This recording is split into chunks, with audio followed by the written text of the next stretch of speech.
اوپر سے فیصلہ یہی ہے کہ رزق 7 زمین نیچے چلا جائے گا. بس الفاظ کافی ہیں.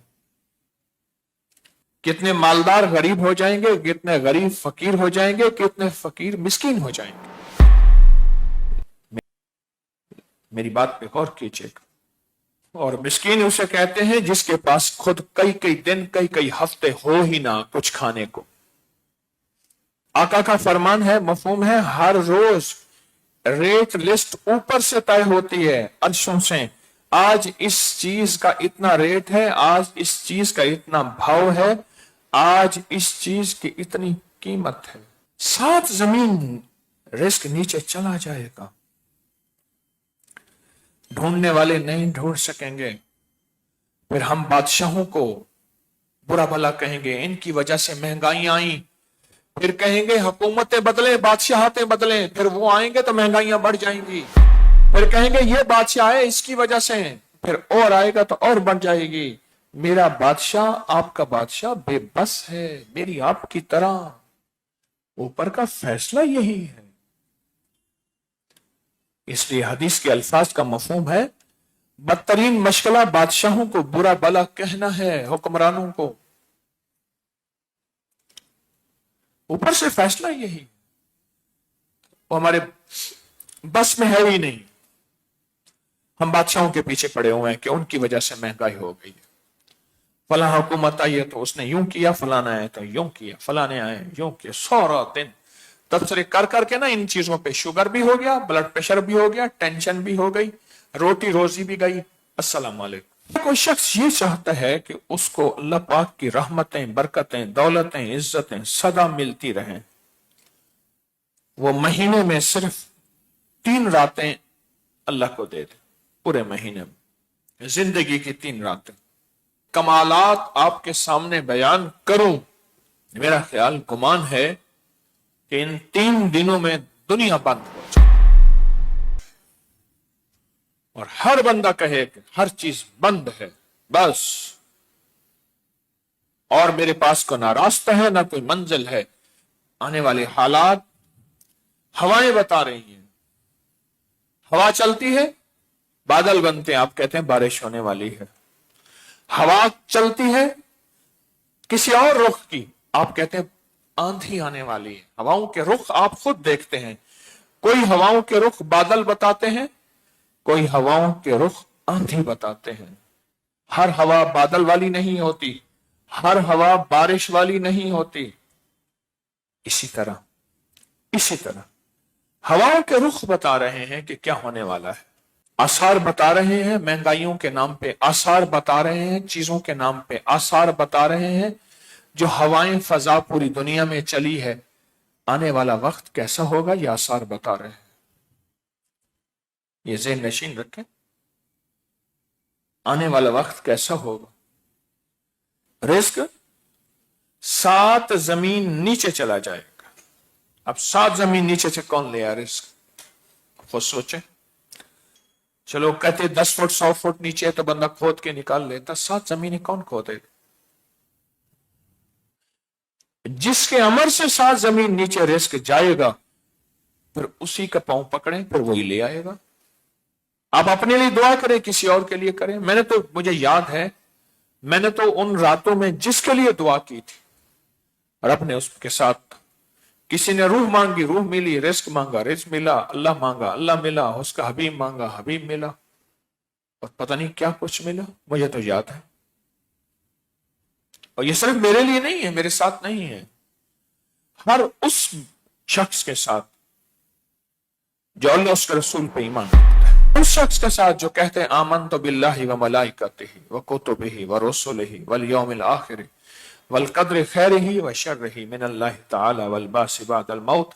ہر اس شخص کے ساتھ ہے، اور وہ آپ سارے ہیں. ایام 20 کی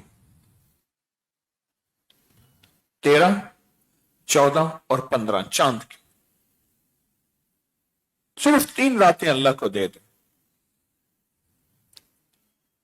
اگر کوئی شخص یہ چاہتا ہے کہ اس کی نسلوں میں عزت دولت ہو اور اس کے پاس عزت دولت ہو، روح روحانیت ہو، وقار شان و شوکت ہو، اور اس کو برکتیں اور خیریں ملیں، اور جہاں ہاتھ ڈالے وہاں سونا بھی ہیرا ہو جائے، اور ہیرا پھر 70 گنا بڑھ جائے۔ واللہ یضاعف لمن یشاء۔ صرف سورۃ فاتحہ پڑھنی اور کچھ بھی نہیں پڑھنا، دن کو روزہ اور رات کو سورۃ فاتحہ۔ گھر کے اندر چلتے ہوئے اگر ننگا آسمان ہے تو ننگے سر ننگے آسمان، لیکن خواتین ننگے سر نہیں، ننگے سر اور ننگے آسمان۔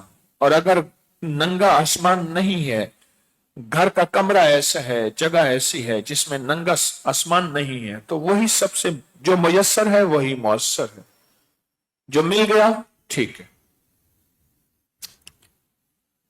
بڑے لوگوں کی زندگیاں اور تقدیریں میں نے بدلتی دیکھی ہیں، نسلوں کی نسلیں بدلتی دیکھی ہیں، بے بخت کو بابخت دیکھا، بد نصیب کو بانصیب دیکھا، کیونکہ جو سارے قرآن میں ہے وہ سورۃ فاتحہ میں ہے۔ جب پڑھیں گے نا تو سارے قرآن میں جو برکتیں، ساری قرآن کی جو فضیلتیں، سارے قرآن کی جو تاثیر، سارے قرآن کا جو کمال اور سارے قرآن کی جو طاقتیں ہیں وہ سورۃ فاتحہ میں موجود ہیں۔ جو آپ سورۃ فاتحہ میں کرنا شروع کر دیں گے، پھر وہ نظام، وہ قناعت، وہ برکتیں، وہ خیریں جو آپ کے گمان اور خیال میں نہیں، وہ برکتیں اور خیریں جو آپ کے گمان اور خیال میں نہیں۔ ان 3 راتوں پہ اپنی تحقیقات اور ریسرچ کی انتہا کر دی، ان 3 راتوں پہ، کہ یہ 3 راتیں ہیں کیا، اور ان 3 راتوں میں تاثیر کیا ہے، ان 3 راتوں کی طاقت کیا ہے، ان 3 راتوں کی قوت کیا ہے، اور ان 3 راتوں میں کیا فیصلے ہوتے ہیں۔ یہ دراصل جلال کی راتیں ہیں، جلال کی راتیں ہیں، اور شہنشاہ جب جلال میں ہوتے ہیں پھر پل میں فیصلے ہو جاتے ہیں کہ ہمارا امر ہے، ہمارا حکم ہے، اس کو غریب کر دو، ہمارا امر ہے، حکم ہے، اس کو مالدار کر دو، ہمارا امر ہے، اس سے سجدے چھین لو، اس سے ہمارا نام چھین لو، اس سے ہمارے دوستوں کی محفل چھین لو، تسبیح خانہ جانا آنا تھا چھین لو، اس نے کوئی بے قدری کا بول نکالا ہے، بے قدری کی ہے، ہمارا حکم ہے، اس کے اٹھے ہوئے قدم جو خیر کی طرف بڑھ رہے تھے وہ چھین لو، ہمارا حکم ہے۔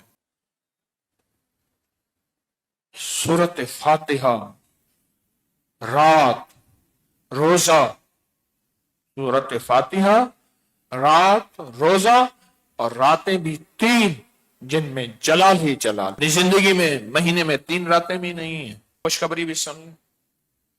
ایک بابا جی تھے، انہوں نے نماز پڑھائی، الحمدللہ رب العالمین، پھر چپ ہو جاتے تھے، چپ، پھر الرحمن الرحیم، پھر چپ۔ نماز پڑھا لی تو نمازیوں سے کہنے لگے، میں نے آپ کو کئی دفعہ کہا مجھے مصلی پہ کھڑا نہ کریں، آپ کو تکلیف ہوگی۔ تو انہوں نے کہا حضرت یہ چپ کیوں ہو جاتے تھے؟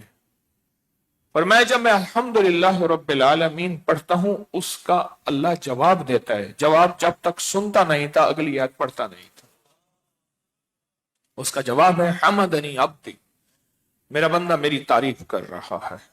تو اگلا جواب آتا تھا، پھر سنتا تھا، پھر آتا تھا، پھر سنتا تھا، پھر آتا تھا، پھر سنتا تھا۔ پوچھا حضرت کتنی زندگی؟ کہا ساری زندگی ہو گئی ہے۔ اور کہا یہ کس کے لیے ہے؟ فرمایا ہر وہ شخص جو سورۃ فاتحہ کو درد، غم، جذبے اور کیفیت کے ساتھ پڑھتا ہے، اس کے ہر بول کا میرا اللہ جواب دیتا ہے، ہر بول کا جواب ملتا ہے۔